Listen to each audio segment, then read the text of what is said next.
everybody, and welcome back to part 2 of my Main Street Dreamin series, where I'm going to be talking all about the details of what I have planned for my first ever Disney trip. So in part 1, I talked about what led me to wanting to go to Disney. It was kind of more of a chit-chat style video where I kind of just told you the backstory on why I'm going to Disney and what made me want to go. And I also talked about the tools that I use for planning, travel agent tips, personal planning tips, all of those things that lead up to actually planning. But then today I want to talk about my actual plans for the trip and kind of detail our day-to-day itinerary of what we plan to do. So without further ado, let's get started. I have my laptop here so that way I can kind of go through it all because I already have it written down. But if you didn't watch part 1, let me just insert this kind of explanation here that this is a rough draft, but I can't finalize these plans because we don't have our lightning lanes yet. So we haven't entered that 7-day window that is available for resort guests, but we are coming up on it so fast. But I have an outline of what we want to do and what rides we want to do and what our dining plans are and things like that. We do have our dining reservations booked, so I will be able to talk about that. But overall, this is kind of just a rough draft, and then once we get our lightning lanes, I'll kind of go back through and refine everything. And again, if you didn't watch part 1, it's okay if we don't stick with the plan, but I need a plan before we go, or else I will just be standing there stuck in decision paralysis. So first things first, where I start with my Disney planning process is obviously picking the resort that we stay at. I went with Caribbean Beach Resort because this is my first Disney trip. While first Disney trip is a reason in itself to, want to celebrate and splurge a little bit, there was also a couple other factors that led me to just going for it and kind of pulling the plug on splurging a little bit for this trip. Bottom line, I wanted to stay at Caribbean Beach, so we're staying at Caribbean Beach. So now let's get into the actual specific itinerary of our trip. Our trip is 7 days total, so we're traveling down on a Monday. We live in Georgia, so Orlando is about 6-ish hours from us. We're traveling down on a Monday, and then we come back the following Sunday. So let's just kind of dive into what I have planned so far. So we're planning to leave pretty early on Monday, as in like 5 a.m. And if all goes according to plan, then we should be getting to Orlando around noon, 1 o'clock-ish, depending on if we stop. We'll probably do like a drive-through meal situation. We'll stop for gas, bathroom breaks a couple times. I don't expect it to set us back very far, so we're hoping to get there around noon. If you didn't know, Disney has a special deal this year where you get free admission to a water park on your admission day. For us, when we get there, Blizzard Beach will be open, and that will be the only park that's open. So we're planning to go to Blizzard Beach on our arrival day, if weather allows, if time allows, things like that. I'm not a huge water park rides person. Truly, the only reason we're going to the water park is for my husband because he loves water parks. When we went to Universal last year, one of his favorite parts of the whole trip was Volcano Bay, and he has dreamed of going back ever since. We were going to try to squeeze the Volcano Bay trip into this trip, but ultimately, since we have the free water park day at Disney, we decided to just do it that way instead.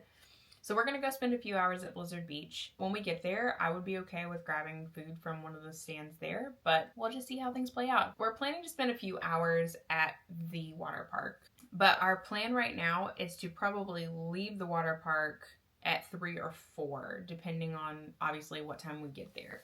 But if we can leave there about 3 or 4, we get to the resort about check-in time. As far as I understand, Disney will let you start your check-in from your phone while we're at the water park. I'll do that so that way whenever we do decide to leave, our room will be ready and it'll kind of streamline that process for us. When we get to the resort, I have a couple different kind of theoretical ideas of what we will do on that first night. Right now, our on-paper plan is that we will leave the water park, get to the resort, get in our room, drop all of our bags and everything, and then go for a stroll around the resort because I don't foresee us having a lot of time to do that any other time throughout the week. I would love to stroll around the resort, see how beautiful it is, take it all in, take some pictures, then get some dinner probably at the resort at Centertown Market, and then unpack. So I'm thinking we explore the resort before the sun goes down. When the sun goes down, we can kind of unpack and get things laid out for the next day and get to bed early. However, as a backup plan, if we are feeling like it, if we stroll around the resort and we're like, hey, we still got time to go grab dinner at Disney Springs, then we will absolutely be getting on a bus and going to Disney Springs to have dinner. On to day 2, we will have our first full day in the Disney parks, which will be at Magic Kingdom. One of the big things that I wanted to do for this trip was to eat at Cinderella's Royal Table. I was a huge Cinderella girl. That was probably the princess that I watched or like played dress up as the most as a kid, I know it's going to be a huge experience. So I'm very excited for that.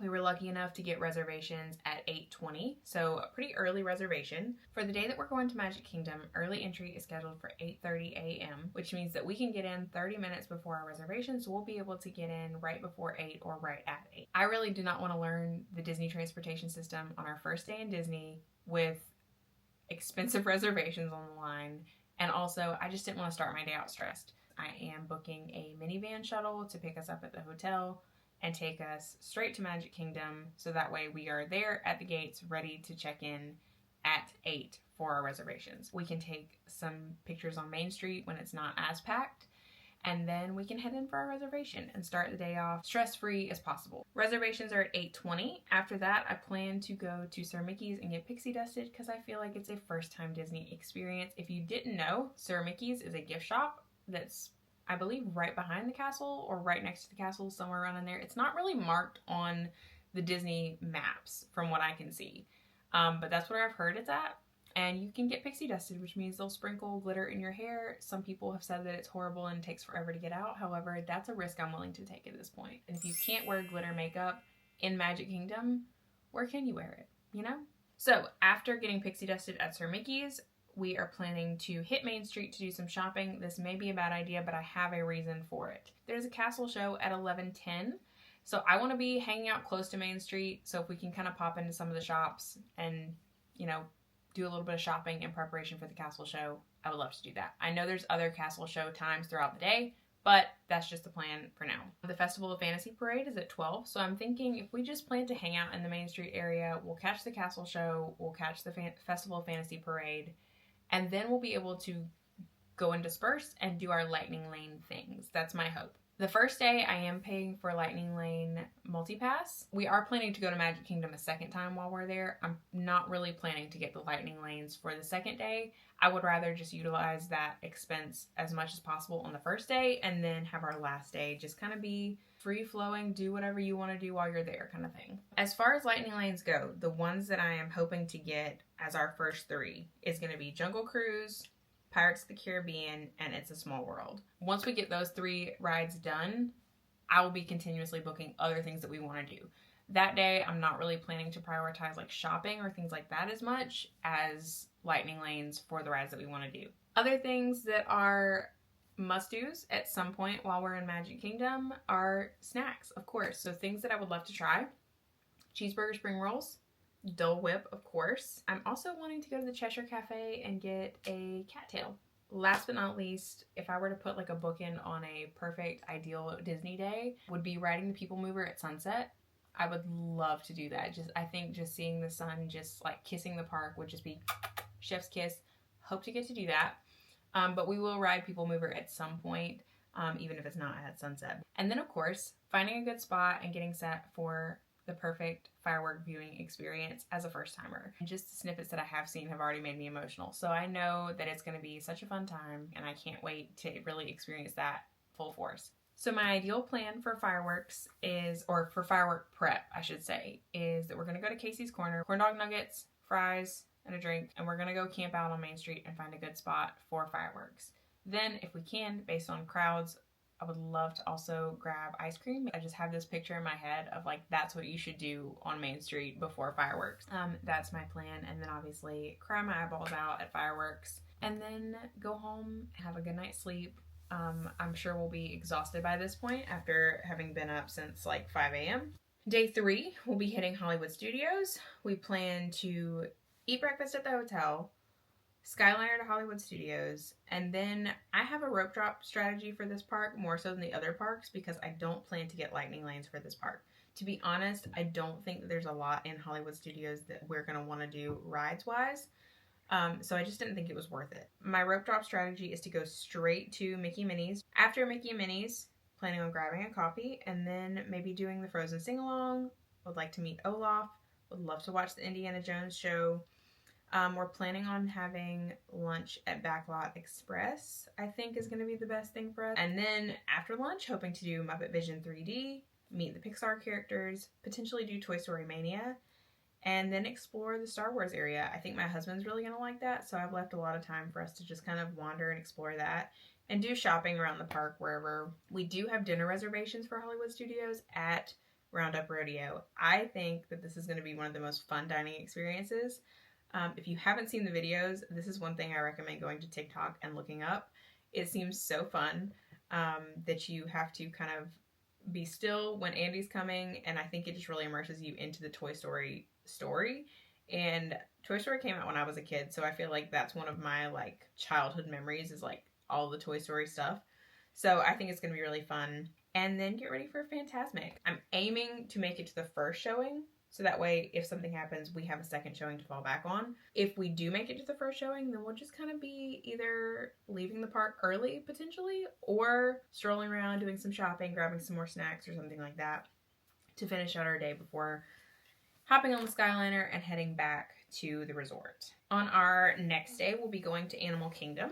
I'm going to be really honest with you. Animal Kingdom, I fought the choice to go to Animal Kingdom, and y'all may come for me about this. I really did not think Animal Kingdom was going to be the most exciting park for us. I do think it is a zoo. I love the zoo.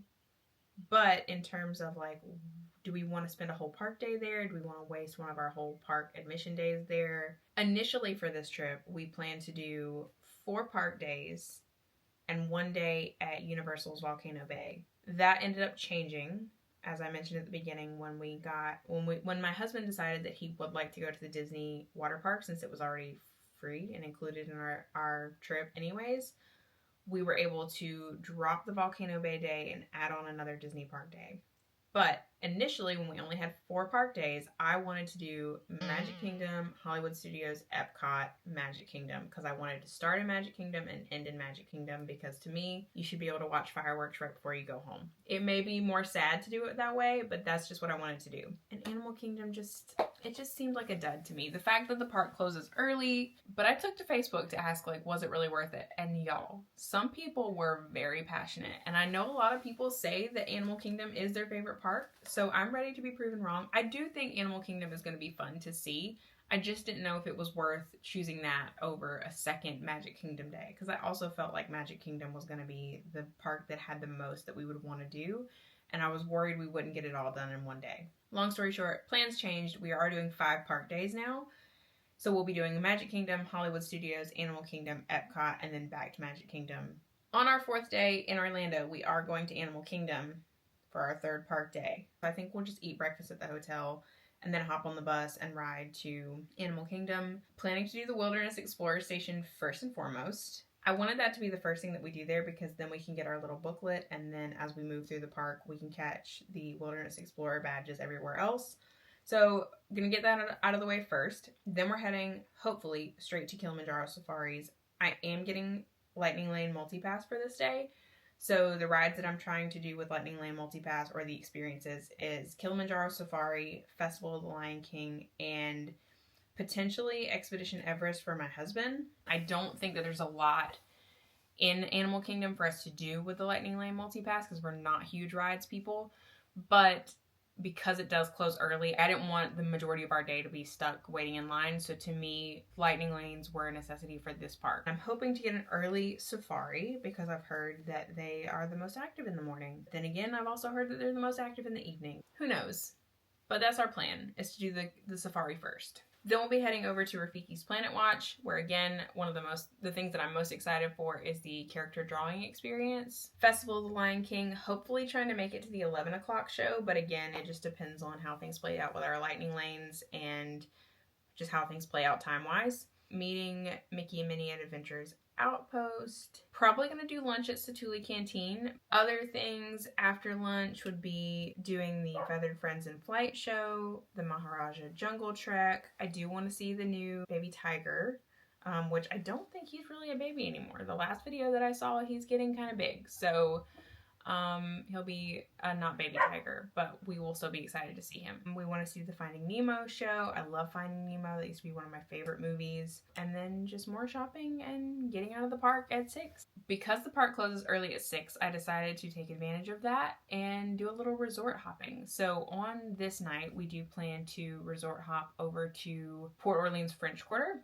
have dinner over there, and then get Mickey beignets. My other option would potentially be to go to Disney Springs and eat dinner, and then go get Mickey beignets, but bottom line, beignets will be had. Or I could potentially do it the other way around. We could go get beignets first, because a bus will take us from Animal Kingdom to Port Orleans French Quarter.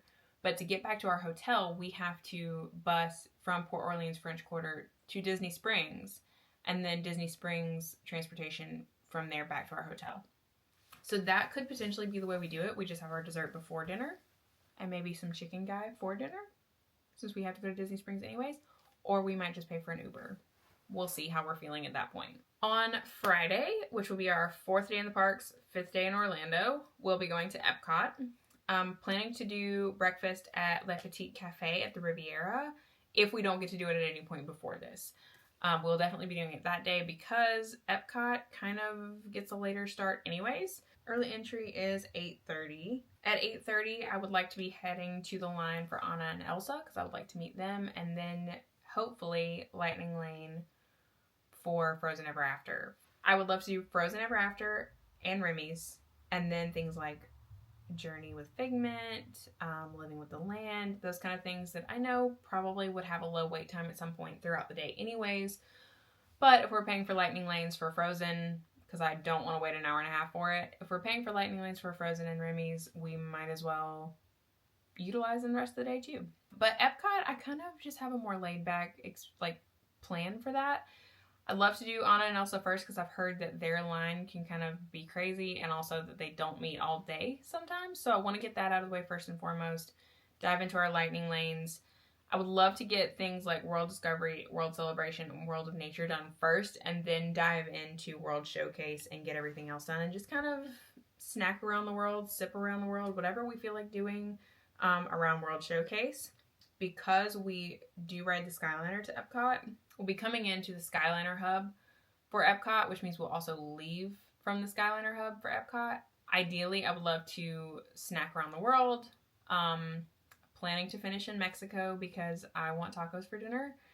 And then work our way back around to an area near the International Gateway. So that way, as soon as fireworks are over, we can hop in line for the Skyliner. We don't have to wait forever. And then lastly, our plan for Saturday is to go back to Magic Kingdom. There is things that I want to do, but honestly, I'm planning for this to just be our relaxed vacation day.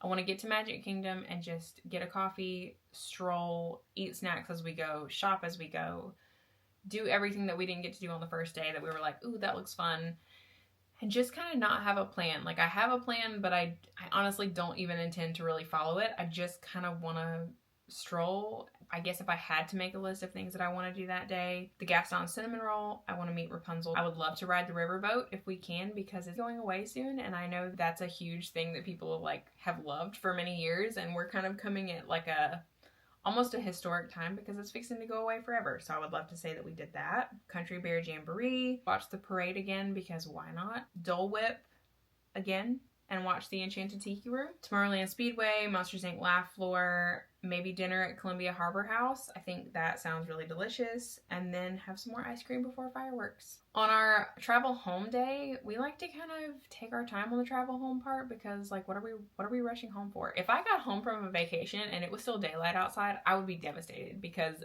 why am I home during the daylight when I could still be on vacation in the daylight? You know what I mean? So when we get up, we're planning to pack up, leave the hotel, and head to Disney Springs. Spend a little bit of time at Disney Springs, eat a pretty good lunch, and then hit the road to come home. That's basically our plans for Disney. I've said it a million times, but this is a loose itinerary. I know that Lightning Lanes will change this. I know that being there will change this, and I'm totally okay with that. But I would much rather have this laid out ahead of time. Once I'm done with all this, I will make a version that fits on my phone screen, and I'll kind of input it right here so you see what I'm talking about. I make it in Canva, and it's the size of a phone screen wallpaper, so that way I have it to glance at throughout the day. But then I also have a printed version, because I am just an on-paper kind of person, just to have something that's outlining our big things, like our dinner reservations, our Lightning Lanes, so on and so forth. But yeah, that's basically our plan. If you did Disney as a first timer, did you have a plan or not? Tell me in the comments below. Are you a planner before you go on a trip, especially to a new place? If you did plan or if you didn't, tell me how that experience went for you. Like, was there something that you wished you would have researched more before your first trip? Do you feel like you overplanned and didn't get to do it all? Tell me your experience in the comments. Or leave this emoji sequence to let me know that you made it all the way to the end of the video, and I will be so excited to bring you part 3 of this series very soon. Thanks for watching.